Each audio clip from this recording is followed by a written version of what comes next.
오늘 은혜에 관한 설교 마지막 시간을 갖도록 하겠습니다. 지난 8월부터 은혜에 대한 설교를 시작했는데요. 은혜를 찾아 길을 떠나는 것이 아니라 은혜를 찾아 성경 속으로 들어가서 하나님의 은혜가 무엇일까? 우리는 하나님의 은혜를 어떻게 받고 있을까? 어떻게 누리고 있을까? 여러 가지 하나님의 은혜에 대해서 생각을 하고 또 매주마다 하나님의 말씀을 보았습니다. 그리고 이 마지막 이제 은혜에 관한 설교를 마지막으로 하는데, 여러분 하나님의 은혜가 무엇인지 이제 조금 감이 잡히세요? 지금 우리가 하나님의 은혜를 받고 있는 것인지 또 누리고 있는 것인지, 하나님의 은혜, 누군가가 나에게 질문을 하면 하나님의 은혜? 이것이야 라고 자신 있게 이야기할 수 있겠어요? 그렇게 돼야 되는데요. 하나님의 은혜를 속 시원하게 한마디로 정의는 할 수 없을 것 같습니다. 워낙 광범위하게 하나님의 은혜가 주어지기 때문에요. 그런데 이것은 꼭 기억할 수 있어야 합니다. 하나님의 은혜는 하나님께서 우리들에게 조건 없이 값없이 베풀어 주시는 공짜 선물이다. 하나님의 은혜를 누군가 물어보면 하나님의 은혜는 조건 없이 우리들에게 베푸시는 하나님의 공짜 선물입니다. 이렇게 대답할 수 있어야 합니다. 하나님의 은혜는 조건 없이 우리들에게 주어지지만 하나님의 은혜가 우리에게 주어진다라는 것을 깨달을 때만 이 은혜가 우리 것이 돼요. 깨닫지 못하면 하나님의 은혜가 아무리 우리 주변에 맴돌고 있어도, 우리에게 주어지더라도, 값없이 선물로 주시더라도 우리에게 깨달음이 없다면 그 은혜가 내 것이 되지 못합니다. 그래서 어쩌면 은혜는 깨달음으로 다가온다라는 거예요. 깨달음이 어쩌면 은혜일 수도 있습니다. 우리 신앙생활에 깨달음이라는 것이 참 중요한데요. 이 깨달음은 잠에서 깨어나는 거예요. 여러분, 우리가 자고 있으면 이 세상에 어떠한 일이 있더라도 우리가 모릅니다. 우리 주변에서 어떠한 소리가 들리더라도 내가 잠에 빠져 있으면 전혀 우리가 듣지 못하죠. 그런데 눈을 뜨고 깨어나 보면 세상에 일어나는 일들을 다 볼 수 있어요. 또 세상이 이야기하는 것들을 다 들을 수 있죠. 우리가 깨달음이 없을 때는 하나님의 은혜를 전혀 모릅니다. 그런데 이 잠에서 깨어나는 이 깨달음이 우리들에게 있으면, 이것도 하나님의 은혜였구나, 저것도 하나님의 은혜였구나. 그저 하나님의 은혜에 대한 깨달음이 얼마나 우리의 삶 가운데 중요한지 몰라요. 이 깨달음이라는 것은 닫혀있는 것이 열리는 겁니다. 우리의 닫혀있던 눈이 열릴 때, 그때 우리가 깨달았다 그래요. 우리의 귀가 닫혀있던 것이 열려서 들을 때, 그때 우리는 깨달았다 그래요. 우리의 마음이 닫혀있었는데 열리는 그 순간, 그것을 우리는 깨달았다. 그래서 깨달음은 열림입니다. 하나님의 은혜는 이 깨달음, 이 열림을 통해서 우리들에게 다가옵니다. 그래서 은혜라는 것은 닫힌 것이 열리는 것입니다. 그렇게 말씀을 할 수가 있습니다. 여러분, 설교를 듣거나 하나님의 말씀을 또 여러분들이 읽거나 또 기도할 때 한순간에 뭔가 깨달음이 올 때가 있죠. 그때 우리는 은혜가 되었습니다. 목사님, 오늘 설교 듣는 가운데 은혜를 많이 받았습니다. 바로 그때가 하나님께서 우리를 만져주시는 거예요. 하나님의 타치가 이루어지는 겁니다. 하나님의 만지심이 일어나는 그 순간에 우리가 닫혀있던 모든 것들이 열려지고 꼬여있던 것이 풀어지는 그 역사가 있기 때문에 그때 우리는 뭐예요? 은혜 받았습니다. 은혜가 많았습니다. 그렇게 고백을 할 수 있는 것이죠. 그래서 깨달음, 은혜, 그 시간은 하나님의 만지심, 하나님의 타치가 있는 그 시간이라는 겁니다. 오늘 은혜에 관한 설교를 마지막으로 하면서 또 은혜에 관한 중요한 정의를 이렇게 내리고 싶습니다. 여러분 꼭 한번 여러분의 삶 가운데 마음에 깊이 새기고, 은혜라는 것은 하나님께 주시는 공짜 선물이지만 또한 은혜라는 것은 울타리와 같다. 하나님의 은혜는 울타리입니다. 라는 정의를 가슴속에 꼭 기억하시기를 바랍니다. 12절입니다. 이것이 하나님의 참된 은혜임을 증언하노니 너희는 이 은혜에 굳게 서라. 베드로 전서는 우리가 잘 알듯이 베드로 사도가 고난당하는 그리스도인들에게 쓴 서신서입니다. 로마에 엄청난 핍박이 있었거든요. 그 엄청난 핍박을 피해서 카다곰이라는 이 동굴 속으로 그리스도인들이 숨어 살았어요. 그 숨어 살고 생명의 위협 앞에 있는 고난 속에 있는 그리스도인들을 향하여서 사도 베드로가 도망을 다니면서 숨어 지내면서 쓴 서신서가 베드로 전서입니다. 그 베드로 전서의 마지막 고난당하는 그리스도인들을 향하여서 마지막으로 권면하는 말씀이 바로 이 말씀이에요.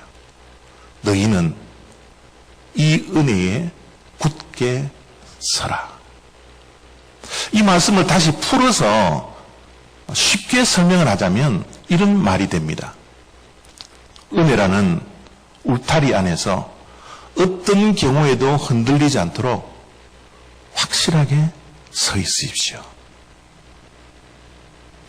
고난을 당한 그리스도인들을 향하여서 사도 베드로가 마지막으로 권면하는 말씀이 은혜라는 울타리 속에서 흔들리지 않도록 굳게 뿌리를 내려 서 있으십시오. 라고 마지막으로 권면하고 있는 것이죠. 우리가 이 땅에 태어나면 부모라는 울타리가 생깁니다. 우리가 결혼을 하면 가정이라는 울타리가 새로 생기죠. 우리가 한 나라의 국민이 되면 국가라는 울타리가 생깁니다. 우리가 예수님을 믿고 구원을 받으면 교회라는 울타리가 우리에게 생겨요. 우리는 늘 울타리 안에서 살게 되는 것입니다. 이 울타리는 우리를 보호해 줍니다.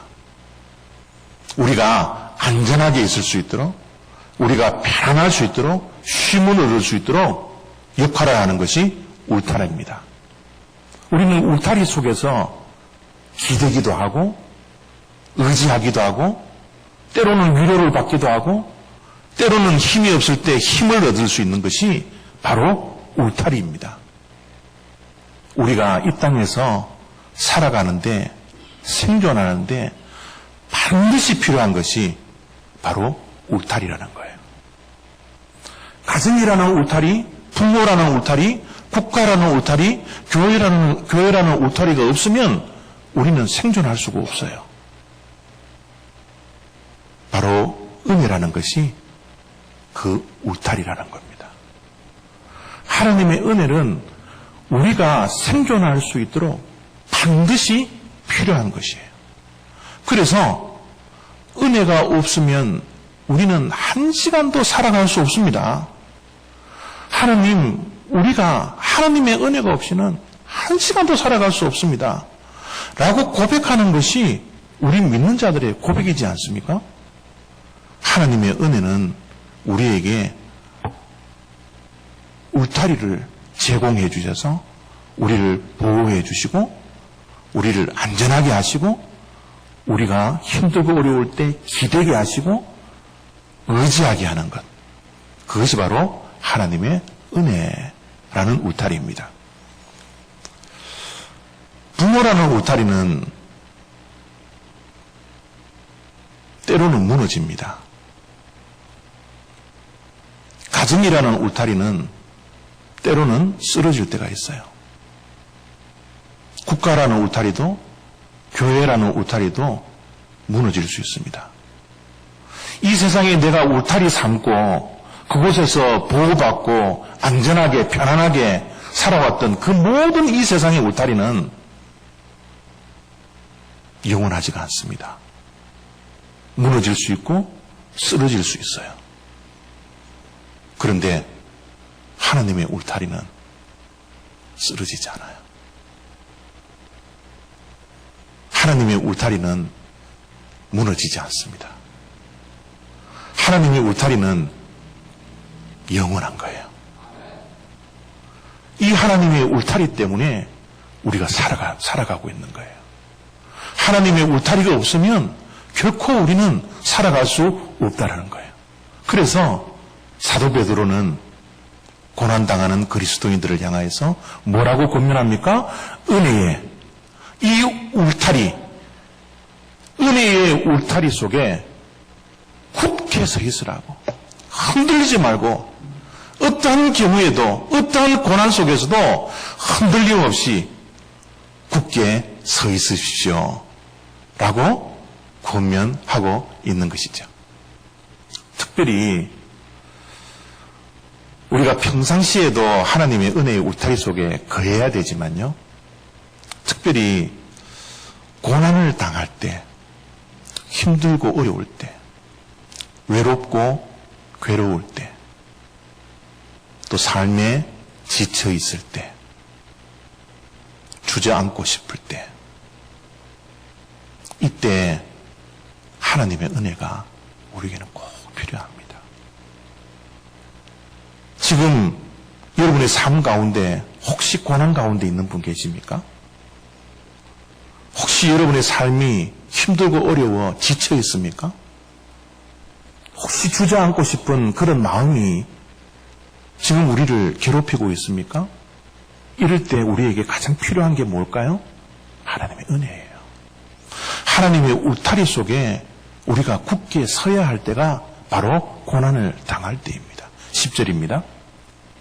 모든 은혜의 하나님 곧 그리스도 안에서 너희를 부르사 자기의 영원한 영광에 들어가게 하시니가 잠깐 고난을 당한 너희를 친히 온전하게 하시며 굳건하게 하시며 강하게 하시며 털을 견고하게 하시리라. 10절 말씀은 오렌지색으로 표시해 놓은 것처럼 모든 은혜의 하나님, 여러분 은혜에 이 세상에 있는 은혜의 모든 것은 하나님으로부터 오는 거예요. 그래서 모든 은혜의 하나님이 우리가 이 땅에서 잠깐 고난을 당할 때 하나님의 은혜의 울타리에 있는 자들을 어떻게 해요? 온전하게 하시고 굳건하게 하시고 강하게 하시고 털을 견고하게 하실 것이다 라고 고난당하는 그리스도인들에게 사도 베드로가 말을 하고 있는 겁니다. 여러분, 우리는 고난 없는 인생은 이 세상에 한 명도 없습니다. 그 고난이 크든지 작든지 그 차이일 뿐이지 우리의 모든 인생은 고난이 있습니다. 이 세상에 숨쉬는 동안 고난을 하나님께서는 면제시켜 주시지 않으세요. 아무리 신앙이 신실한 사람이라 할지라도 아무리 신앙이 깊다 할지라도 이 세상의 모든 인생에게는 고난이 찾아옵니다. 그런데 여러분, 오늘 말씀은 놀랍게도 우리가 이 땅에서 면제되지 않는 고난이 잠깐이라고 말씀하고 있는 거예요. 우리가 받는 고난은 잠깐입니다. 우리는 고난이라는 단어를 싫어하고 고난이 우리의 삶 속에 찾아오지 않도록 하나님께 기도도 하지만 우리에게 다가오는 이 고난, 피할 수 없는 고난, 면제받을 수 없는 이 고난은 우리 인생 가운데 잠깐입니다. 그리고 고난에 대해서 하나님의 말씀은 정의를 내리고 있습니다. 그래서 우리의 고난이 잠깐이기 때문에 절망하지 않을 수 있어요. 고난이 영원하다면 지금 내가 가지고 있는 이 어려움과 힘듦이, 괴로움과 고독스러움이 이게 영원하다면 우리가 절망 속에 빠져버릴 수 있겠지만 우리의 고난은 잠깐이기 때문에 우리는 고난에 머무를 필요가 없다라고 지금 베드로 사도가 말씀을 하고 있는 것이죠. 제가 요즘 5분 메시지를 준비하고 또 녹화하고 편집하고 유튜브에 올리고 하느라 월요일부터 토요일까지 정말 힘든 시간을 보내요. 여러분들은 잠깐 5분을 듣겠지만 그 5분을 만들기 위해서 하루 종일 걸리거든요. 어떨 때는 말씀이 해석이 되지 않아서 묵상이 안 돼서 하루 종일 할 때도 있습니다. 이렇게 힘든 시간을 갖기 전에 5분 메시지를 하기 전에 저는 일주일에 한 번씩 꼭 등산을 다녔습니다. 등산을 다니다 보면 정말 힘들고 어려운 등산길이 있거든요. 또 높은 등산길이었습니다. 너무 힘들어서 주저앉아 있을 때가 있죠. 그 주저앉아 있으면 어떨 때는 정상에서 내려오는 산행하는 사람들이 있습니다. 그들과 마주쳐요. 그 마주칠 때 꼭 물어보는 말이 있습니다. 뭐라고 물어볼까요? 정상이 곧 있습니까? 어디까지 걸어가야 합니까? 얼마 남았습니까? 너무 걸어가기 싫어서, 정상에 가기 싫어서, 거기에 주저앉아서 힘들어서 깊은 한숨을 쉬면서 주저앉아서 만나는 사람들한테 묻습니다. 언제까지 걸어가야 합니까? 어디까지 가야 합니까? 언제 정상에 도달합니까? 그러면 만나는 사람들이 한결같이 이야기하는 말이 있습니다. 그 말이 무엇인지 아세요? 거의 다 왔대요. 거의 다 왔다고. 조금만 가면 된다고. 산에서 만나면 10사람 중에 10사람이 저 이야기를 합니다. 제가 등산을 우리 교회에 와서 이범문 집사님, 돌아가신 이범문 집사님한테 배웠는데요. 정말 10마일, 12마일 정도 걸을 때 정말 죽는 것 같았어요. 근데 툭 넉넉고 주저앉아 있으면요. 이범문 집사님이 꼭 이야기합니다. 목사님, 거의 다 왔습니다. 일어나시죠. 걸어가시죠. 거의 다 왔다라는 이 말이 얼마나 위로가 되고 얼마나 힘든 중에 격려가 되고 힘이 되었는지 몰라요. 저 거의 다 왔습니다 라는 말이 없었다면 늘 낙오하고 늘 뒤처지고 늘 포기하고 실패하고 그런 사명을 했겠지만 거의 다 왔습니다 라는 말 속에 늘 힘을 얻었던 기억이 저에게는 많이 남아 있습니다. 고난당하고 있는 그리스도인들에게 사도 베드로가 말을 합니다. 거의 다 왔다고요. 잠깐이면 된다고요. 우리가 이 땅에 살아가는 동안 고난이 면제되지 않아요. 그 고난을 당할 때 때로는 주저앉고 싶습니다. 때로는 포기하고 산을 내려가고 싶어요. 때로는 너무 힘들어서 일어날 수 없는 그런 기진맥진한 상태를 우리가 인생길을 걸어가는 동안 수도 없이 만납니다. 이 고난이 우리가 생각하지도 않고 계획하지도 않았던 것이기 때문에 고난이 깊어지면 깊어질수록 얼마나 우리가 지치는지 몰라요. 지금 그런 고난에 있는 분 혹시 계십니까? 어려운 삶 속에서 날마다 눈물로 살고 있는 그런 분 계십니까? 지금이라도 당장 내려가고 싶은, 포기하고 싶은 좌절과 실망과 낙심 속에서 하루하루를 살아가는 주님의 백성들 혹시 있지 않습니까? 하나님께서 사도 베드로를 통하여서 우리들에게 주시는 말씀, 잠깐이면 된다라는 거예요.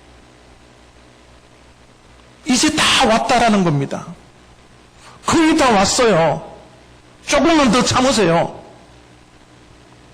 고난당하는 그리스도인들에게 하나님의 말씀이 이렇게 전해주고 있는 것이죠. 고난을 악이라 그러지 않고 약이라 그러더라고요. 고난은 악재로 사용되는 것이 아니라 약재로 사용된대요. 여러분, 고난이 당할 때는 너무 힘들고 너무 어렵고 그냥 주저앉아버리고 싶고 포기하고 싶은 그런 마음이 생기게 하는 것이 이 고난이라는 것인데, 고난은 악이 아니라 우리의 약재로 사용된답니다. 왜 고난이 우리에게 악으로 사용되지 않고 약재로 사용될까요? 그 이유가 뭘까요? 어떻게 해서 고난이 약재가 될 수밖에 없을까요? 그것이 바로 하나님 은혜 때문이에요. 고난 가운데 우리가 하나님의 은혜라는 이 울타리 속에만 있으면 하나님께서 베풀어 주신, 값없이 주시는 은혜가 우리의 삶 가운데 깨달아지면 우리의 고난이 결코 악재로 사용되는 것이 아니라 약재로 사용된다라는 거예요. 오늘 10절 말씀이 그것을 증거하고 있지 않습니까? 하나님의 모든 은혜의 하나님이 잠깐 고난을 당한 우리에게 이 고난을 약재로 사용하여 주셔서 우리를 더욱더 온전하게 하시고 굳건하게 하시고 강하게 하시며 우리가 서 있는 이 틀을 견고하게 해주실 것이라는 약속의 말씀이 바로 베드로가 전해주시는 하나님의 말씀이지 않습니까? 우리의 고난은 악이 아닙니다. 우리의 고난은 하나님의 은혜의 터에 울타리 속에만 있다면 하나님께서 우리의 고난을 약재로 사용하여 주셔서 우리를 온전하게 하시고 우리를 더욱더 강하게 하시고 우리의 믿음을 흔들리지 아니하도록 더욱 견고하게 설 수 있도록 약재로 사용하신다라는 것, 우리가 이 아침에 꼭 기억하시기를 바랍니다. 박신일이라는 분이 이런 말을 하더라고요.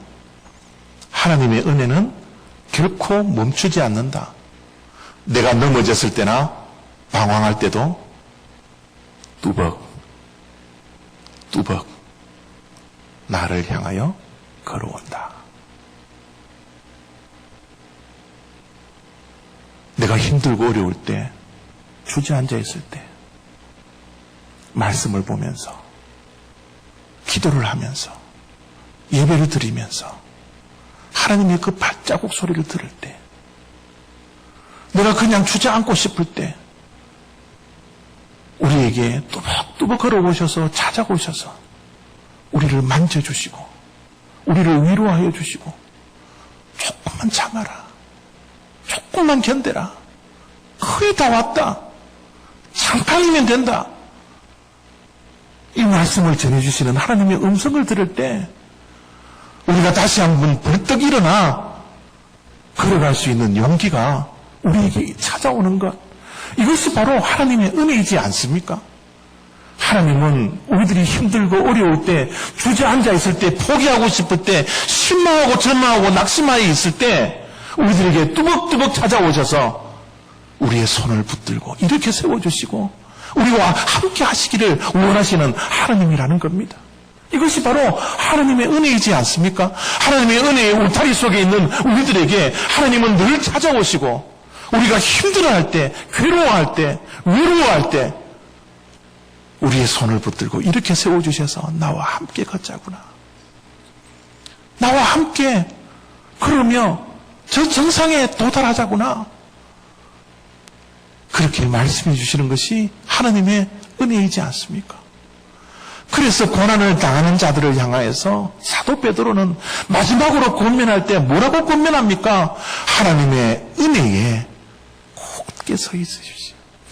하나님의 은혜를 벗어나서는 우리가 살 수 없는 생명들이니 어디에서 우리가 위로를 받고 어디에서 우리가 힘을 얻고 어디를 향하여서 우리가 기대어서 우리가 일어날지 모르니 하나님의 은혜, 우리에게 뚜벅뚜벅 찾아오시는 그 하나님의 은혜에 기대어서 의지하면서 은혜라는 울타리 안에 흔들리지 말고 굳게 서십시오. 라고 권면을 하는 것이죠. 그러면 우리가 어떻게 하면 하나님의 은혜라는 울타리 안에 흔들리지 않고 굳게 서 있을 수 있을까요? 오늘 세 가지를 말씀을 드리겠습니다. 첫 번째, 우리는 하나님의 은혜가 없이는 한 시간도 살 수가 없다라는 것을 입으로 고백하고 인정해야 합니다. 하나님의 은혜 밖에서도 은혜가 없이도 나는 얼마든지 살아갈 수 있습니다. 내가 쳐놓은 그 울타리 속에서 내가 그것을 의지하며 그것을 의탁하며 거기에서 내가 힘을 얻으며 하나님의 은혜가 없이는 얼마든지 살 수 있는 생명입니다. 라는 것보다 나는 하나님의 은혜가 없이는 지금 이 순간 숨도 쉴 수 없습니다. 호흡마저도 주의 것이니 하나님, 내가 하나님의 은혜 없이는 내가 살 수가 없군요. 이 고백이 우리의 삶 속에서 매일매일 순간순간마다 인정하고 고백할 수 있어야 되는 겁니다.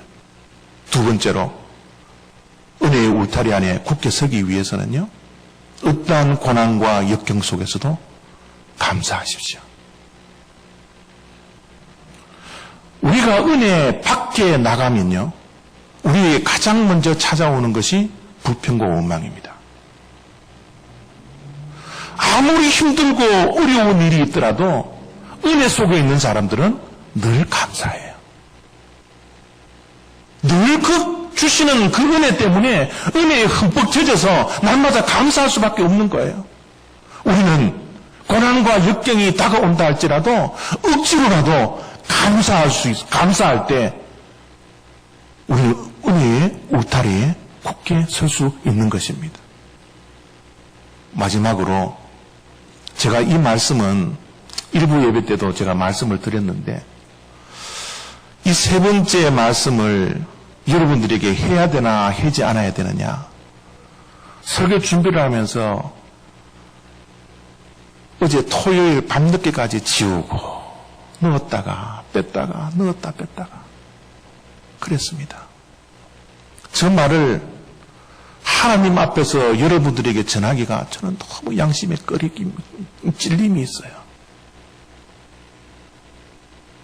그러나 여러분들에게 말씀드립니다.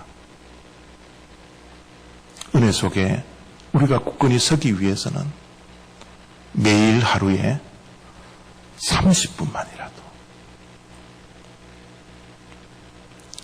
매일 하루에 단 30분만이라도 하나님과 함께 하십시오.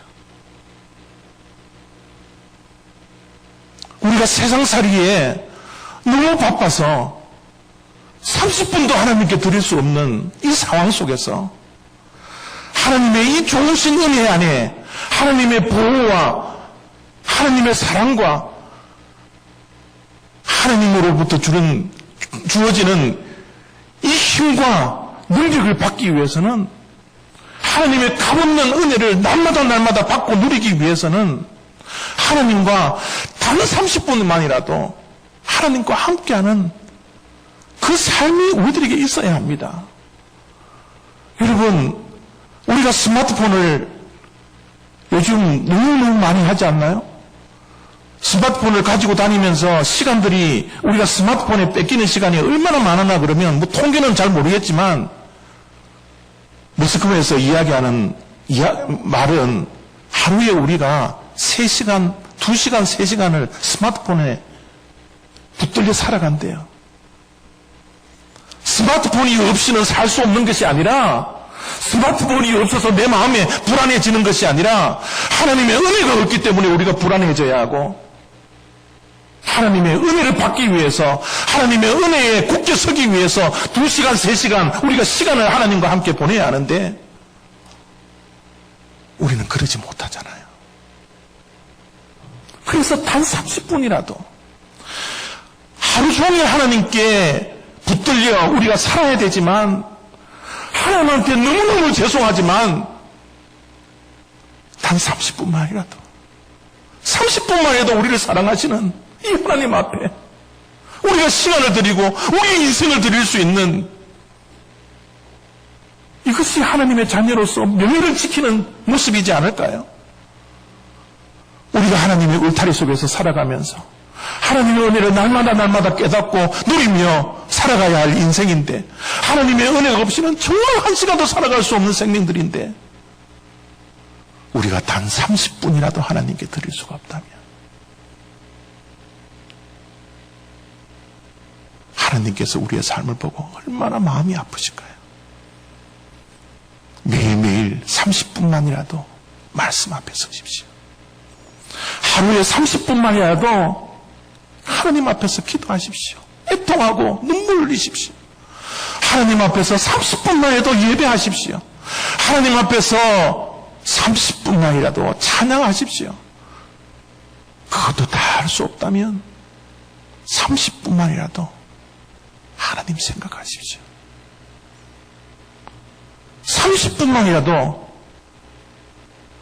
우리의 마음에 하나님을 품고 하나님께 우리의 마음으로 나아갈 수 있는 그런 인생이 될 때, 우리는 하나님의 울타리 안에 굳게 서는 것이 막연한 것이 아니라 우리의 삶 속에 실천이 되고, 하나님의 은혜를 날마다 경험하고, 하나님의 은혜를 날마다 깨달아서 감사가 넘치고 기쁨이 넘치는 살아있는 신앙, 살아 움직이는 그 신앙을 우리가 하게 되지 않을까요?